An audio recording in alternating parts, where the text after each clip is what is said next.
University మంచి భవిష్యత్తు కోసం తెలుగు విద్యార్థులు ఇష్టపడే యూనివర్సిటీ. కాల్ 9059052378 9059052379.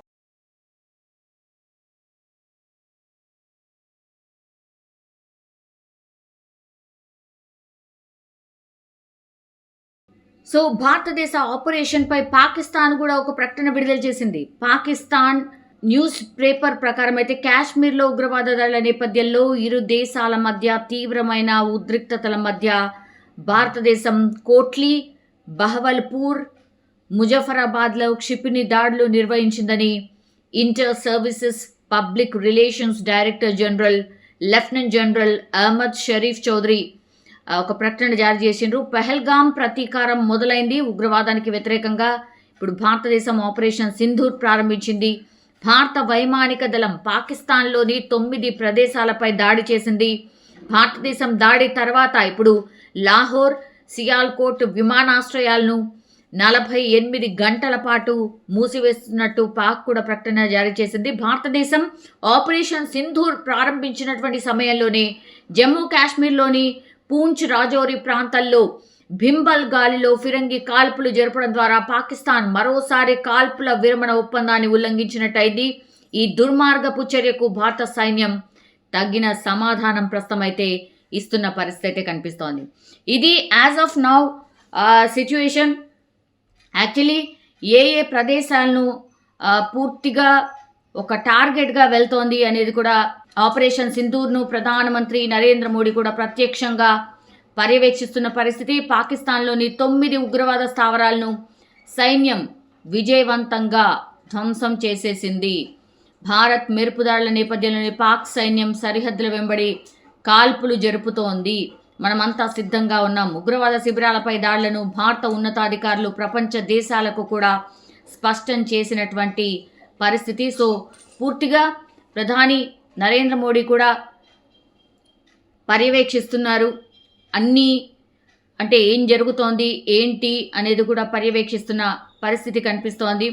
అయితే ఈ దాడి కూడా మంగళవారం అర్ధరాత్రి 1:44 ప్రాంతంలో ఆపరేషన్ సింధూర్ పేరుతో పాకిస్తాన్లోని ఉగ్రస్థావరాలపై భారత సైన్యం మెరుపుదాడులు స్టార్ట్ చేసింది. ఇందులో భారత ఆర్మీ, ఎయిర్ ఫోర్స్, నేవీ బలగాలు పూర్తిగా అన్ని కూడా ఈ దాడిని నిర్వహించాయి. మిసైళ్లతో లక్ష్యాలపై విరుచుకుపడ్డాం.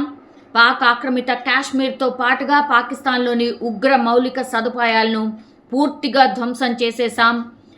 భారత్పై సీమాంతర ఉగ్రవాదులకు కుట్ర పన్నినట్టు భావిస్తున్న మొత్తం 9 స్థావరాలపై ఆర్మీ దాడులు చేపట్టిన పరిస్థితి అయితే కనిపిస్తోంది. సో ఆపరేషన్ సింధూర్ అనంతరం భారత్ మాతాకి జై పేరుతో పలువురు చాలామంది కేంద్ర మంత్రులు, ప్రముఖులు సోషల్ మీడియాలో పూర్తిగా పోస్టులు పెడుతున్న పరిస్థితి. ఎస్, ఆపరేషన్ సింధూర్ నిజంగా ఇది సక్సెస్. మనకు తెలుసు 26 మంది అమాయకులను ఎప్పుడైతే జమ్మూ కాశ్మీర్లో ఉగ్రవాదులు చంపారో అప్పటి నుంచి కూడా ప్రతీకారంతో రగిలిపోతోంది భారతదేశం. సో ఒక రకంగా న్యాయం జరిగింది అనుకోవచ్చు ఈ ఇన్సిడెంట్ తర్వాత. పాక్ పై భారత్ ప్రతీకారానికి సిద్ధమైంది. పహల్గాం ఉగ్రదాడితో భారత్ పాక్ల మధ్య తీవ్ర ఉద్రిక్త పరిస్థితులు చోటు చేసుకుంటున్న వేళ కీలక పరిణామం చోటు చేసుకుంది. ఉగ్రదాడికి భారత్ ప్రతీకార చర్యలు చేపట్టింది. మంగళవారం అర్ధరాత్రి 1:44 ఆపరేషన్ సింధూర్ పేరుతో పాకిస్తాన్లోని ఉగ్ర స్థావరాలపై భారత సైన్యం మెరుపు దాడులు చేసింది. భారత ఆర్మీ, ఎయిర్ ఫోర్స్, నేవీ బలగాలు సంయుక్తంగా ఈ దాడి చేపట్టాయి. మిస్సైళ్లతో లక్ష్యాలపై విరుచుకుపడ్డాయి. పాక్ ఆక్రమిత కాశ్మీర్తో పాటు పాకిస్తాన్లోని ఉగ్ర మౌలిక సదుపాయాలను ధ్వంసం చేశాయి. భారత్పై సీమాంతర ఉగ్రదాడులకు కుట్ర పన్నినట్లు భావిస్తున్న మొత్తం 9 స్థావరాలపై ఆర్మీ దాడులు చేపట్టింది. పూర్తి ఖచ్చితత్వంతో దాడులు చేసినట్లు పేర్కొంది. ఉద్రిక్త పరిస్థితులకు తావు లేకుండా పాక్ సైనిక సదుపాయాలపై ఎక్కడా దాడులు చేపట్టలేదని భారత ప్రభుత్వం పేర్కొంది.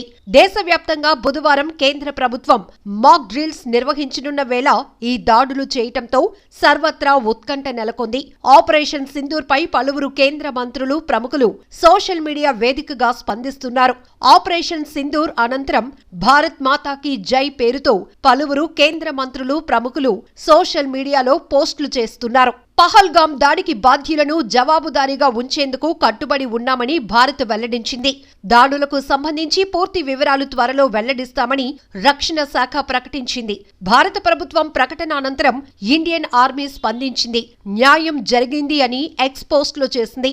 మెరుపు దాడులకు సంబంధించిన వీడియోలు సోషల్ మీడియాలో వైరల్ అవుతున్నాయి. అయితే దాడులు చేపట్టిన ప్రాంతాలకు సంబంధించిన వివరాలను భారత సైన్యం ఇంకా వెల్లడించలేదు. మరోవైపు భారత్లోని శ్రీనగర్, జమ్మూ, అమృత్సర్, ధర్మశాల, లేహ్ విమానాశ్రయాలను భారత్ మూసివేసినట్లు సమాచారం. మరోవైపు సరిహద్దులోని పూంచ్, రాజౌరి సెక్టార్లలో పాక్ సైన్యం కాల్పులు ప్రారంభించింది. దీంతో భారత్ సైతం గట్టిగా తిప్పికొడుతోంది. ఎల్ఓసి వెంట ఇరు దేశాల సైనికుల కాల్పులతో ఉద్రిక్త వాతావరణం నెలకొంది. దాడులు జరిగిన ప్రాంతాల్లో మురిట్కే టెర్రరిస్ట్ గ్రూప్ లష్కరే తోయిబాకు హెడ్ క్వార్టర్స్ గా ఉంది.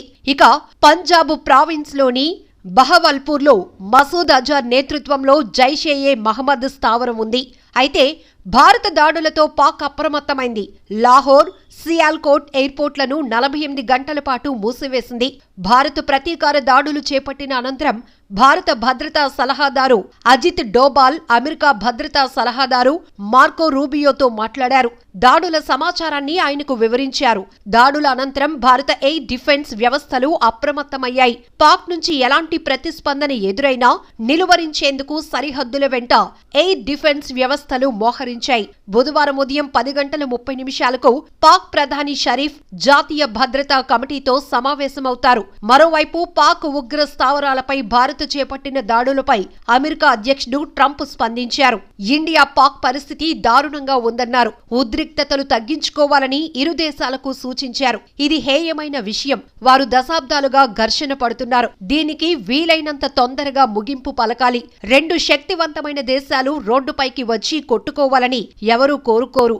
భారత్ పాక్కు ఎంతో చరిత్ర ఉంది. వీటి మధ్య ఎన్నో ఉద్రిక్తతలు ఉన్నాయి. అయితే ప్రపంచానికి శాంతి కావాలి, ఘర్షణలు వద్దు అని అన్నారు.